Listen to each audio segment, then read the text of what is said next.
আমি যখন সরাইল এবং আশুগঞ্জে বিভিন্ন ইউনিয়নে যাই, আমাদের যোগাযোগ ব্যবস্থার এত দুর্দশা, এত খারাপ অবস্থা, আমার মনে হয় না বাংলাদেশের আর কোন উপজেলায় এত খারাপ অবস্থা আছে।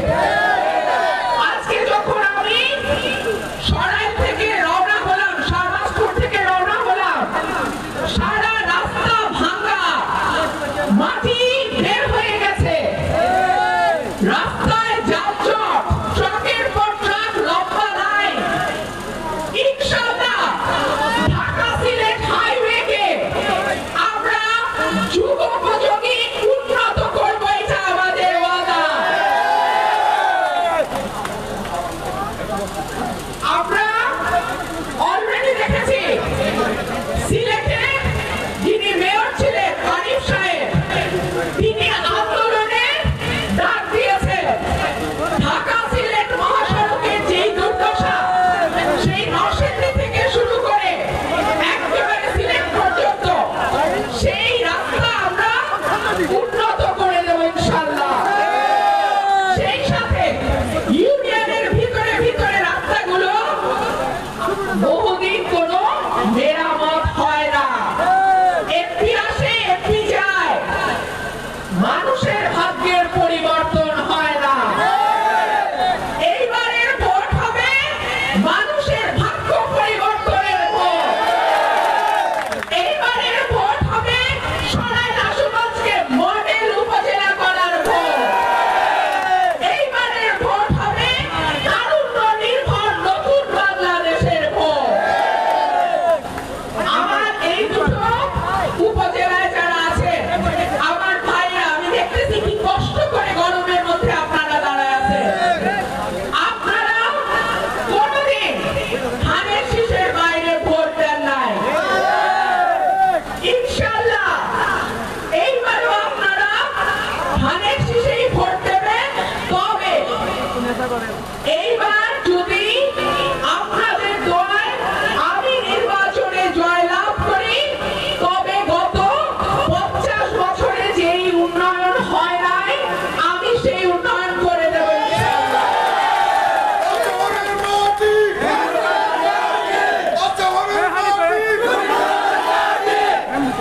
আপনারা প্রশ্ন করতে পারেন, আপনি যে করবেন তার প্রমাণ কি? আপনারা দেখেছেন আমি সংরক্ষিত মহিলা আসনে 3 বছরের জন্য সংসদ সদস্য ছিলাম, মাত্র 3 বছর। আমার বরাদ্দ ছিল একজন নির্বাচিত এমপি 10 ভাগের 1 ভাগ, কিন্তু সেইটা দিয়ে, সেই সামান্য বরাদ্দ দিয়ে যেটুকু সম্ভব আমি কাজ করে গেছি। সঠিক কি সঠিক না? ইনশাআল্লাহ এইবার যদি বিএনপি আপনাদের ভোটে ক্ষমতায় যায়, তখন সরকারে থাকবে আমাদের দল, তখন আমি যত উন্নয়ন করতে পারবো, গত 15 বছর সেটা আমাদের জন্য সম্ভব ছিল না। আমি শান্তাপুরের যেই রাস্তা 50 বছরে হয় নাই, সেই রাস্তা আমি করে দিছি আলহামদুলিল্লাহ। এইবার লালপুরে পূজায় এসে আমি ওয়াদা করেছিলাম তাদের শ্মশানে বরাদ্দ দেব। ইতিমধ্যে সেই বরাদ্দ পৌঁছে গেছে 3 লক্ষ টাকা আলহামদুলিল্লাহ। আমি ওয়াদা করেছিলাম চুনটা ইউনিয়নের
ছেলে মেয়েরা কেউ দেশে পড়াশোনা করে না।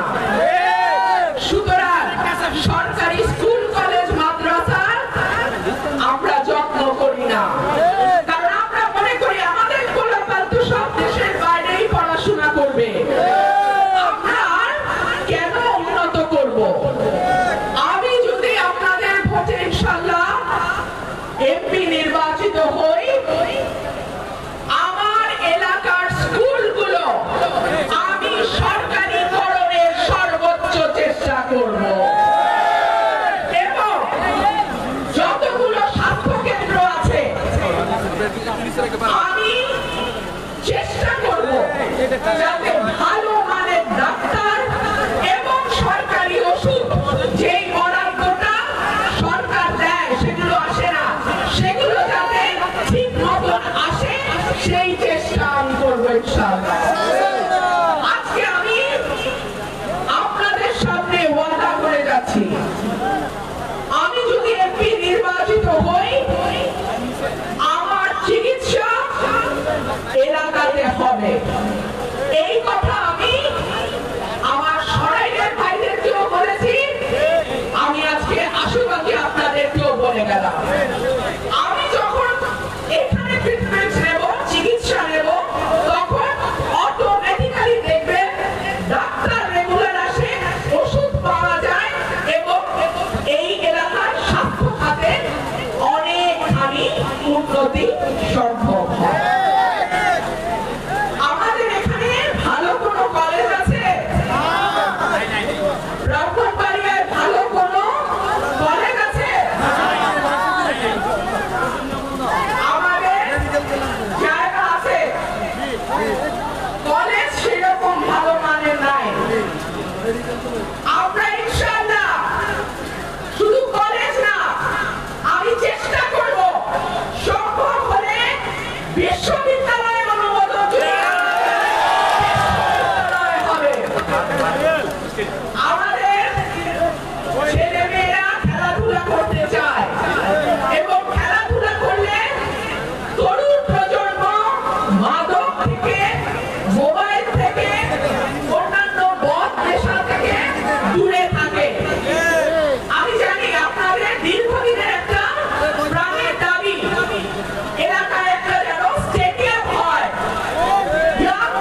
নিয়ে ঘরে ফিরতে পারবে।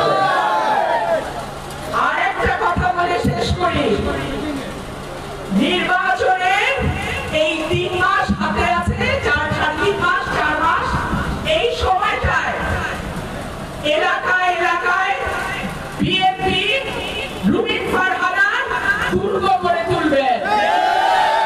এই দুর্গ যেন কেউ ভাঙতে না পারে। কোন ষড়যন্ত্রে কান দেবেন না, কোন মিথ্যা প্রচারণায় কান দেবেন না। আমি আপনাদের পাশে ছিলাম, আমি আছি, আমি থাকবো।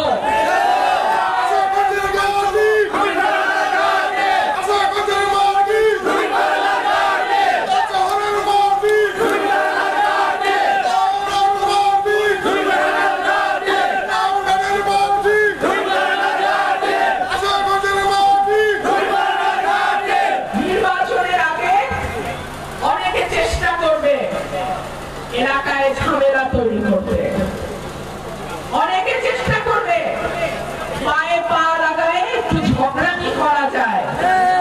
খবরদার, ওই ফাঁদে পা দেবেন না। মাটির দিকে তাকায় চলবে, কিন্তু নিজের দুর্গ ঠিক রাখবে। মাটির দিকে তাকায় চলবে, কিন্তু ব্যারিস্টার রুমিন ফারহানার ব্যাপারে কোনো আপোষ করবেন না। নির্বাচনে এমন ভাবে আমাদের প্রতিটা কেন্দ্র পাহারা দিতে হবে যেন একটা জাল ভোটও কেউ দিতে না পারে, যেন একটা ভুয়া ভোটারও কেন্দ্রে আসতে না পারে। মনে থাকবে তো? আপনাদেরকে আবারও অনেক অনেক ধন্যবাদ জানাচ্ছি। আপনারা এই গরমে কষ্ট করে আপনারা এই মিটিং এ উপস্থিত থেকেছেন, এবং সেই সাথে আমার যেই ভাইরা সকাল রাত পরিশ্রম করে আপনাদের ঘরে ঘরে দাওয়াত পৌঁছে দিয়ে আজকের মিটিংটাকে সফল করেছে, তাদের সবাইকে অনেক অনেক ধন্যবাদ। বাংলাদেশ জিন্দাবাদ, বাংলাদেশ জাতীয়তাবাদী দল জিন্দাবাদ। আমার এক ভাই প্রশ্ন করছে সেফ এক্সিটের ব্যাপারে। সেফ এক্সিটের ব্যাপারে আমি কি বলবো ভাই? প্রত্যেকটা উপদেষ্টাই তো বিদেশি নাগরিক। তারা দেশে গন্ডগোল লাগলে বিদেশেও চলে যেতে পারবে।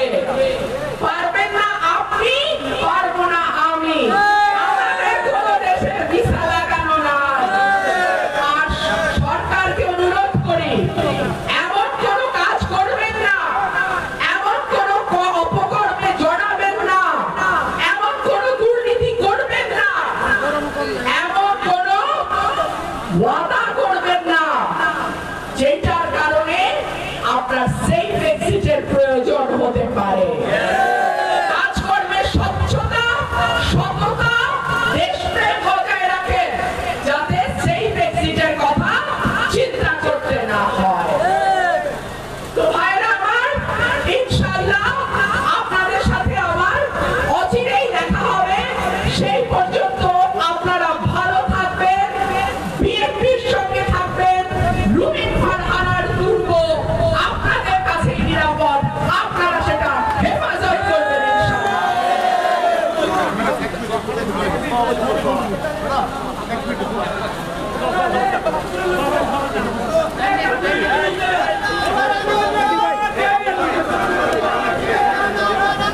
এখন যে বক্তব্য নিয়ে আসছেন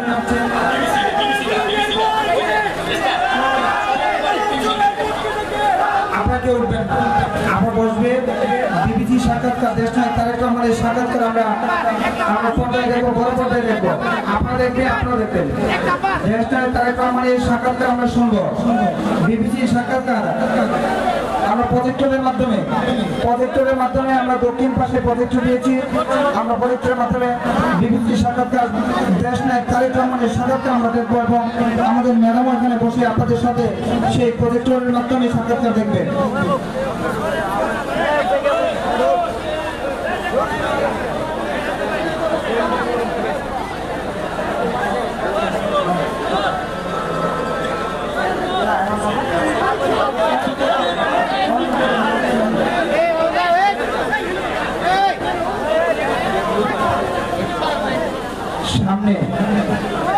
গণমাধ্যমের জায়গায় আমার ছোট ভাইরা আছে, প্লিজ প্লিজ গণমাধ্যমের জায়গায় ছেড়ে দাও।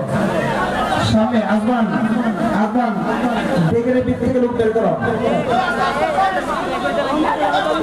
স্টেজের সামনে আপার সামনে অনেক লোক এসে গেছে, আপনার একটু